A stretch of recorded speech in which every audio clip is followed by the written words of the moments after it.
Hey guys, today is, I don't know what day it is, I think it's like day 6 of we're doing this, and I'm using the same Bible as always, but I'll tell you guys it's the New Revised Standard Version, Red Letter by Cokesbury,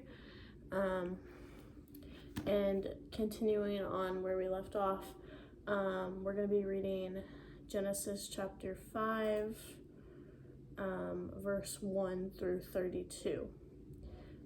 And this is on page 4, continuing on to page 5 for me, and it's probably similar to that for your Bible as well. And this is called Adam's Descendants to Noah and his sons. So let's get started. This is the list of the descendants of Adam. When God created humankind, he made them in the likeness of God. Male and female, he created them, and he blessed them and named them humankind when they were created.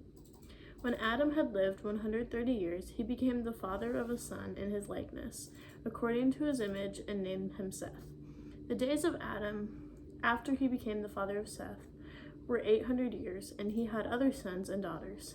Thus all the days that Adam lived were 930 years, and he died. When Seth had lived 105 years, he became the father of Enosh.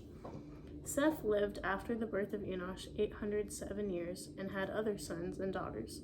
Thus all the days of Seth were 912 years, and he died. When Enosh had lived 90 years, he became the father of Kenan.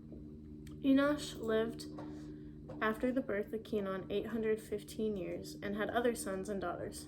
Thus all the days of Enosh were 905 years, and he died. When Kenan had lived 70 years, he became the father of Mahalalel. Kenan lived after the birth of Mahalalel 840 years, and had other sons and daughters. Thus all the days of Kenan were 910 years, and he died. When Mahalalel had lived 65 years, he became the father of Jared. Mahalalel lived after the birth of Jared 830 years, and had other sons and daughters. Thus all the days of Mahalalel were 895 years, and he died. When Jared had lived 162 years, he became the father of Enoch. Jared lived after the birth of Enoch 800 years, and had other sons and daughters. Thus all the days of Jared were 962 years, and he died. When Enoch had lived 65 years, he became the father of Methuselah. Enoch walked with God after the birth of Methuselah 300 years, and had other sons and daughters. Thus all the days of Enoch were 365 years. Enoch walked with God, then he was no more, because God took him. When Methuselah had lived 187 years, he became the father of Lamech. Methuselah lived after the birth of Lamech 782 years, and had other sons and daughters. Thus all the days of Methuselah were 969 years, and he died. When Lamech had lived 182 years, he became the father of a son, and named him Noah, saying, Out of the ground that the Lord has cursed, this one shall bring us relief from our work and from the toil of our hands. Lamech lived after the birth of Noah 595 years, and had other sons and daughters.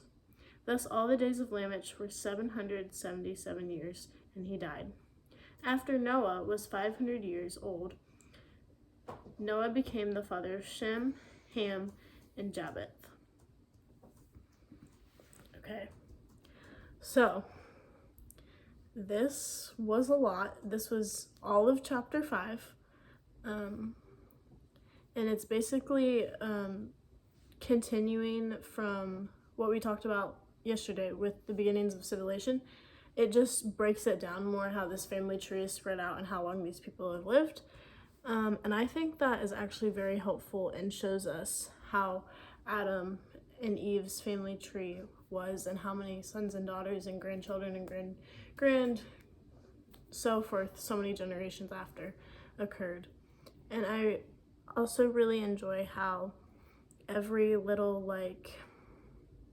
section of a person was structured the same way, and then it was like next paragraph kind of situation, and I enjoyed that. And it went in chronological order so you could understand. It was basically just listing off the family tree and understanding that, and I think that listing off the family tree is important, and it wouldn't have been in the Bible if it wasn't important.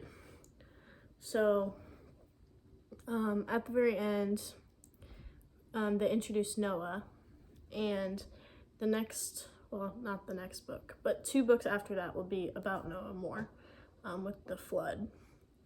But with all the years that they lived a long time, way more than the standard of living here is now. Like, our average age of death is like 83, 85-ish. I think it might be a little high, but something like that.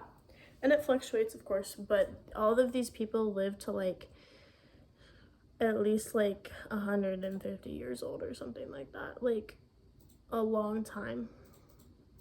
And that just shows that God probably saw more in these people and had greater visions for them, and they were the start of everything, so they needed to live longer to create everything longer, is the way I'm looking at it. But let me know what you guys think about that age situation and all of that. And tomorrow we will start chapter 6 and read all of chapter 6 because it's